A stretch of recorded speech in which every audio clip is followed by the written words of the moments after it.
మీ ఇంట్లో మొదటి కోటీశ్వరుడు మీరే అవ్వాలనుకుంటున్నారా? ఈ ఫైనాన్షియల్ వెబినార్ లో ఇప్పుడే జాయిన్ అవ్వండి. నమస్తే, welcome back to Suman TV. నేను మీ సంజయ్. ఈరోజు మనతో పాటు ఉన్నారు ఎంఫిల్ మ్యూచువల్ ఫండ్ డిస్ట్రిబ్యూటర్ మరియు చార్టెడ్ వెల్త్ మేనేజర్ రమా రాజేష్ గారు. మ్యామ్తో మాట్లాడి 2024లో బెస్ట్ పర్ఫార్మింగ్ ఫండ్స్ ఏమున్నాయో కొన్ని విషయాలు తెలుసుకుందాం. నమస్తే మ్యామ్. నమస్తే మ్యామ్, 2024లో మ్యూచువల్ ఫండ్స్లో మిడ్ క్యాప్ సెక్టర్ ఎలా పర్ఫామ్ చేసింది, అందులో టాప్ పర్ఫామ్ చేసిన ఫండ్స్ గురించి ఏమైనా చెప్తారా మాకు? మనం ఆల్రెడీ ఒక వీడియో చేసుకున్నాం లార్జ్ క్యాప్ ఫండ్స్ గురించి. లార్జ్ క్యాప్ ఫండ్స్ లోని ఎలా పర్ఫామ్ చేసాయి ఏంటి అనేది. సో ఇందులోని మనం మిడ్ క్యాప్ సెక్టర్ గురించి తెలుసుకుందాం.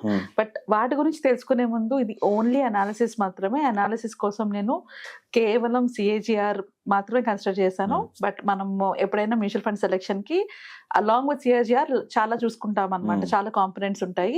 సో ఇది అడ్వైస్ కాదు అండ్ ఇది అలాగే సజెషన్ కూడా కాదు.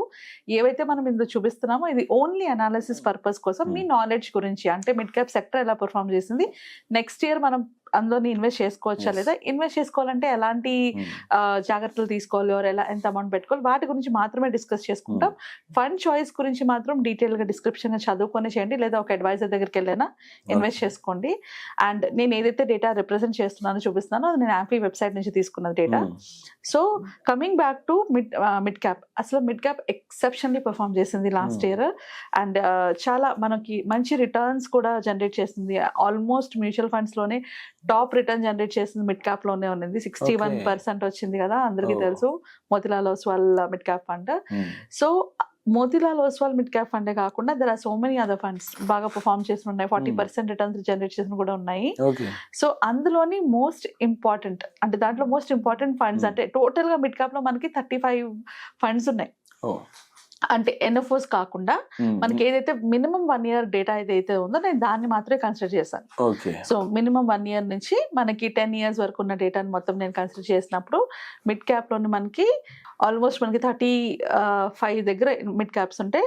ఆ మొత్తం సెక్టర్ లో మనకి లోయెస్ట్ రిటర్న్, దీంట్లో లోయెస్ట్ రిటర్న్ వచ్చింది 12% వచ్చింది. Lowest return 12.69 టారెస్ mid cap fund లోని. అంటే ఎంత లోయెస్ట్ రిటర్న్ లో చూసుకున్నా 12% మాత్రం 12% రిటర్న్ జనరేట్ చేస్తుంది. లాస్ లో అయితే ఏది లేదు. ఈ లాస్ట్ ఇయర్ లోని అస్సలు లాస్ అయితే ఏది లేదు. నేను తీసుకున్నవన్నీ కూడా డైరెక్ట్ ఫండ్స్. నేనేమి రెగ్యులర్ ఫండ్స్ క్యాల్కులేషన్ చేయలేదు, ఇందులో డైరెక్ట్ ఫండ్స్ క్యాల్కులేషన్ చేసాము. సో టారెస్ ఫండ్ ఒక్కటి మాత్రమే 12%, అంటే అదే లీస్ట్ రిటర్న్ వచ్చింది మనకి. అదే హైయెస్ట్ చూసుకునేటప్పటికి మోతిలాల్ ఓస్వాల్ 61.63% రిటర్న్ వచ్చింది. And on an average mid cap అచ్చంగా లాస్ట్ ఇయర్ పర్ఫామ్ చేసింది 32% రిటర్న్ ఇచ్చింది అనమాట. మిడ్ క్యాప్ నుంచి మనకి 32%. ఎవరైనా మిడ్ క్యాప్ ఫండ్స్ ఎందులో పెట్టుకున్నా కూడా ఆన్ యావరేజ్ 32% రిటర్న్ జనరేట్ చేసాయి. సో మిడ్ క్యాప్ కి లాస్ట్ ఇయర్ చాలా బాగా ఉంది అనమాట. అదే కమింగ్ ఇయర్స్ లోని ఇన్వెస్ట్ చేసుకోవచ్చా లేదా అనుకున్నప్పుడు మనం కొంచెం బ్యాక్ వెళ్ళి ఐడెంటిఫై చేయాలి. అంటే 3 years ని 5 years 10 years లో మిడ్ క్యాప్ ఎలా పర్ఫామ్ చేసింది అని ఒక ఐడియా పెట్టుకుంటే మనకు ఒక రఫ్ ఐడియా వస్తుంది ఫ్యూచర్ లో మిడ్ క్యాప్ ని మనం యూజ్ చేయొచ్చా లేదా అనేసి. So when it comes to 3 years కి వచ్చేటప్పటికి 3 years కంటిన్యూస్ గా ఒక ఫండ్ లో ఎవరైనా ఇన్వెస్ట్ చేసి ఉంటే లోయెస్ట్ రిటర్న్ మనకి 15% వచ్చింది. అది మనకి PMG India mid cap fund 15% మాత్రమే లోయెస్ట్ రిటర్న్. అంటే అది కూడా 3 years కి 15% రిటర్న్. ఇక్కడ నేను సిఏజిఆర్ మాట్లాడుతున్నాను. ఓకే. అండ్ యావరేజ్ రిటర్న్ వచ్చేటప్పటికి 23.53% వచ్చింది. అంటే mid cap as a sector మనకి 23.53% రిటర్న్స్ ఇచ్చింది. అదే హైయెస్ట్ రిటర్న్ కి వచ్చేటప్పటికి 37%. అగైన్ మిడ్ క్యాప్ లో 37. అంటే మనం ఒకవేళ మిడ్ క్యాప్ లో 1,00,000 రూపాయలు ఇన్వెస్ట్ చేస్తే 3 years లోని మనకి అది 15% రిటర్న్ నుంచి 37% రిటర్న్ వరకు ఎందులో అయినా మనకి రావచ్చు. అంటే అబ్సల్యూట్ రిటర్న్ అంటే పాయింట్ టు పాయింట్ కాదు, యాన్యువలైజ్డ్ రిటర్న్. సిఏజిఆర్, నేను సిఏజిఆర్ గురించి మాట్లాడుతున్నా. ఓకే. సో మనకి 3 years లో కూడా మనకి మిడ్ క్యాప్ లోని మంచి రిటర్న్స్ వచ్చాయి. అలాగే 5 years తీసుకుంటే లోయెస్ట్ రిటర్న్ వచ్చింది 21%. లోయెస్ట్ 21%. హైయెస్ట్ వచ్చేటప్పటికి 35%. మేము ఎప్పుడు చెప్తూ ఉంటాము ఎంత కాలం ఇన్వెస్ట్ చేస్తాం అనేది ఇంపార్టెంట్, ఎంత ఇన్వెస్ట్ చేస్తాం అన్న దానికన్నా కూడా అన్నది. సో మనం ఎప్పుడైనా ఇలాంటి మిడ్ క్యాప్ ఫండ్స్ లో కానీ ఈక్విటీ మ్యూచువల్ ఫండ్స్ ఇన్వెస్ట్ చేసేటప్పుడు చాలా ఇంపార్టెంట్ గుర్తుపెట్టుకోవాల్సింది హౌ లాంగ్, ఎంత కాలం మనం ఇన్వెస్ట్ చేస్తూ ఉండగలము అన్నది. సో మీరు అబ్జర్వ్ చేస్తే మెల్లమెల్లగా 12% రిటర్న్ లోయెస్ట్ నుంచి 21% రిటర్న్కి వెళ్ళింది 5 year కి వచ్చేటప్పటికి. So lowest performing lowest performing మనకి 21.91% 5 years లో 5 years కి. Okay. Highest performing 35%. But most గా మనం చూసుకోవాల్సింది on an average mid cap మనకి ఎంత పర్ఫార్మ్ అయిందని, అది 27%. ఓకే సో మనకి లోయెస్ట్ కి హైయెస్ట్ కి మధ్యన గ్యాప్ తక్కువ ఉన్నప్పుడు మనకి రిటర్న్స్ పెరుగుతూ ఉంటాయి. అవును సో 27% యావరేజ్ రిటర్న్స్ మనకు వచ్చాయి మిడ్ క్యాప్ లోని 5 years కి. అదే 5 years యావరేజ్ రిటర్న్ 10 years కి చూసుకుంటే సిఏజిఆర్ కి మనకి 18% వస్తుంది. So 10 years 18% return is an amazing return. ఎవరికైనా వెల్త్ క్రియేట్ చేసుకోవాలంటే కంపల్సరిగా మనం మిడ్ క్యాప్ లో పెట్టుకోవాలి. ఓకే సో వెల్త్ క్రియేషన్ అంటే ఏంటి, ఎవరైతే మోర్ దాన్ 10 years ఉండగలుగుతారో వాళ్ళు మిడ్ క్యాప్ లో పెట్టుకుంటే కనుక మంచి రిటర్న్స్ వస్తాయి. ఆల్మోస్ట్ మిడ్ క్యాప్ లో మనకి చాలా 10 years అబౌవ్ ఉన్నవి ఇచ్చినవి ఉన్నాయి. అండ్ హైయెస్ట్ రిటర్న్ మనకి మిడ్ క్యాప్ లో 10 years లో వచ్చింది 21.95 రిటర్న్ వచ్చింది హైయెస్ట్ అనమాట. Returns 10 highest years return 10 years లోని. ఓకే అది మనకి మోతిలాల్ ఓస్వాల్ దగ్గర నుంచి వచ్చింది. ఇంకొకటి ఎడల్వైస్ మిడ్ క్యాప్ లో కూడా మనకి మంచి రిటర్న్స్ 20.46 ఉంది రిటర్న్స్. ఓకే సో ఇప్పుడు already Motilal Oswal highest performing లో ఉంది కాబట్టి దీంట్లో ఇన్వెస్ట్ చేయొచ్చా అంటే ఇది ఓవర్ ప్రైస్డ్ ఉంది. Okay Overpriced. ప్రెజెంట్ ఇప్పుడు ఎస్, బాగా పర్ఫార్మ్ చేస్తుంది, ఓవర్ ప్రైస్డ్ ఉంది. సో ఈ టైంలోని ఇన్వెస్ట్ చేసుకుంటే అది పర్ఫార్మ్ చేయొచ్చు, తగ్గిపోవచ్చు, మీకు ప్రాఫిట్ రావచ్చు, రాకపోవచ్చు. సో మనం ఎప్పుడైనా కూడా ఇన్వెస్ట్మెంట్ చేసుకునేటప్పుడు దాని వాల్యూ, అది హైలీ ప్రైస్డ్ ఉందా లేకపోతే దాన్ని ఇన్వెస్ట్ చేసుకోవచ్చా అని చూసుకోవచ్చు. But at the same time Motilal consistently top లో ఉంది. సో కన్సిస్టెంట్లీ ఆ టాప్ లో ఉంది Perform కాబట్టి చేస్తూనే పర్ఫామ్ ఉంది. చేస్తూనే ఉంది Exactly. కాబట్టి what I would say is, ఇందులో ఇన్వెస్ట్ చేసుకునే ముందు మనం చేయాల్సిన అనాలిసిస్ ఏంటి అంటే, ఇది ఇప్పుడు ప్రెసెంట్ ఓవర్ ప్రైస్డ్ ఉంది.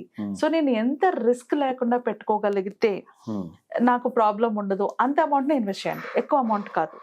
ఇది ఏ గోల్ కి అసోసియేట్ కాకుండా వెల్త్ క్రియేషన్ కోసం పెట్టుకోండి, రిస్క్ లేని అమౌంట్. అంటే నాకు కావాల్సిన అమౌంట్ నేను అన్ని చోట్ల దాచుకున్నాక ఎక్స్ట్రా పెట్టుకోవాలంటే పెట్టుకోవచ్చు.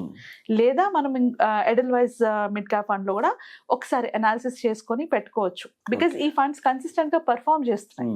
అండ్ అలానే కొత్త కూడా చాలా వచ్చాయి ఎన్ఎఫ్ఓస్ లోని. నేను నెక్స్ట్ వీడియోలో ఎన్ఎఫ్ఓస్ గురించి మాట్లాడతాను.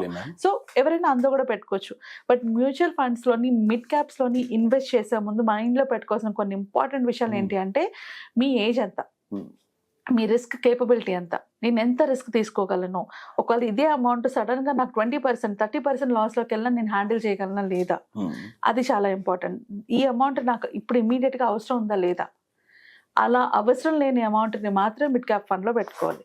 అలానే లాంగ్ టర్మ్ గోల్స్ అంటే, ఇప్పుడు నా పిల్లలు చిన్నపిల్లలు, వాళ్ళకి ఒక 15 ఏళ్ళలో 10 ఏళ్ళకో కావాలనుకుంటే పెట్టుకోవచ్చు.